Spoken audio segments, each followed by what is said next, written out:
My senior research paper was based off of mental health and mental illness and mental disorders and all of that jazz. My speech was very emotional. I received many compliments, and I also was told that many people were trying not to cry during it. I mean, I don't really know if they meant it or not. I didn't really pay attention. I was so into telling everyone about how serious this is, and I decided that I really was proud of myself for this, and I decided that I wanted to share it with everybody on the internet. 20% of children and adults have mental disorders. Suicide is actually the leading cause of death in 15 to 29-year-olds. That's really upsetting that people think that they have nothing to live for. They're not even done their life. They haven't even lived yet, and they end themselves. A lot of people with mental illness are discriminated against. They're said to be crazy, insane. It's upsetting, and they don't go to seek care because of it. They think they're crazy and they can get over it themselves, and they should just hide away, and they shouldn't. They really should go out and get help, because medicine and talking to someone really helps. The definition of depression is a state of feeling sad, but I can't emphasize that it means so much more than just feeling sad. It's like you can't speak to anyone, you feel so alone, and there's a difference between being alone and feeling alone. And I feel like depression is when you feel alone. You can be in a big crowd of people and you still feel alone and neglected. And it really hurts, and it affects you in so many ways, and I don't think anyone understands that. Depression is when you're surrounded by smiles and laughs and you still feel sad and you aren't cheered up by other people. It's depressing. Depression is the little voice inside your head that tells you you're not good enough. Depression is the constant fear you have of yourself. Do you know how scary that is? To, instead of being afraid of heights or tight spaces, you're scared of yourself. You can't escape that. Heights you can always climb down. Claustrophobia, you can always go. Depression, you're scared of yourself. You can't leave. You're stuck in this body. Your soul is sad and you have to go about your day. You're like a robot. It's hard to explain what it's like to have a mental illness to people without mental illness. So imagine that the most important thing to you in the world, whether it be a pet, your family, or friends, are gone. They disappear. They're dead. They move. You never hear from them again. And someone comes up to you and tells you, stop being sad and get over it. Are you going to stop being sad and get over it? You're not. So why would people go up to people with depression and tell them to get over it when they physically, emotionally, mentally, they can't?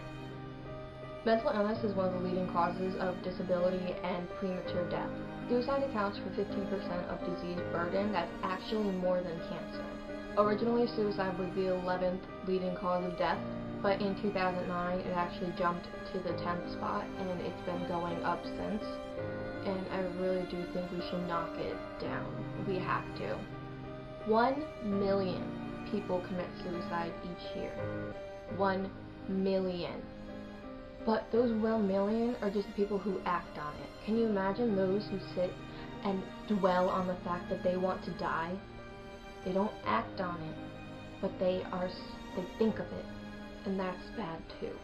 It's odd that society can talk about any kind of disease, but when it comes to mental illness and mental disorders, we remain quiet. The silence is unbearable. We need to act on it. The NFL players are rumbling onto the fields wearing pink for breast cancer awareness. You don't see anyone rumbling onto the field supporting mental illness, depression, anxiety. You don't see any of that. On December 1st, World AIDS Day will engage. There's no mental illness day. How are we supposed to feel welcomed? Illnesses that were once spoken in hushed tones are now spoken as if they're nothing. They're now part of healthy conversation and activism. Yet when it comes to depression, bipolar disorder, schizophrenia, or anxiety, a coyness comes over us. No one speaks of it. We often say nothing. The mentally ill frighten and embarrass society, leading them to marginalize those who need our most help. The World Health Organization actually believes that in 2020, mental illness would be the second leading cause of death in the world. Every society will have to confront the issue, but the question is, will we accept it with complete honesty, or will we keep silent? Stereotypes tell us that the mentally ill are dangerous and must be contained. It makes for great movies and entertainment, such as Psycho or The Shining. It's sickening to believe that people believe that self-harm and suicide are beautiful and are artistic, and they romanticize it. The mentally ill are haunted by themselves. Their thoughts kill them, and people who don't even understand in the slightest are going around slicing their wrist to take a picture and post it on social media with some dumb quote. By romanticizing mental illness, you're actually triggering those who deal with it on a daily basis. Characteristics that people describe me as are, funny, happy, bubbly, always smiling. But guess what? I have 5 mental disorders. Do I still function in everyday life? Well, it seems like I do, but I don't always. My emotions can change in the blink of an eye. I can go from a happy-go-lucky girl to one who's so depressed and sad that she hides in her room for months.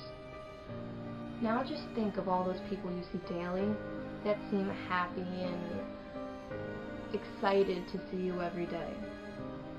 Think about what goes on behind closed doors. Are they really happy? Or are they just pretending? Are you so shallow that you can't see behind their facade? The more we talk about mental illness, the less it will end in suicide and disability. I know that mental illness can be a hard topic for many people, but we need to speak out. We need to start something. People aren't getting the help they need, and it's ending horribly for not just them, but for us. Now to end on a happy note. I'm sorry for making this a really serious video, but I feel like everybody should really understand the seriousness of mental disorders, and it's a huge disability. Many people are handicapped because of it. We might not be handicapped physically, but we are handicapped mentally, and we need medicine, and we need someone to talk to. Now, even you can help by just identifying if someone needs your help. If they need help in general, immediately tell someone. Tell your parents, an adult, a principal, a guidance counselor. Tell someone. You need to get them help. They might not want it, but they need it. I hope you all can understand how hard it is to live with such a serious disability. And it can happen to anyone. Growing up, I did not expect to be the way I am today. But I'm kind of happy I am the way I am.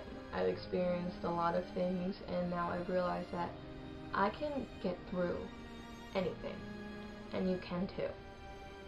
So have hope in yourselves, and keep on swimming. Thank you.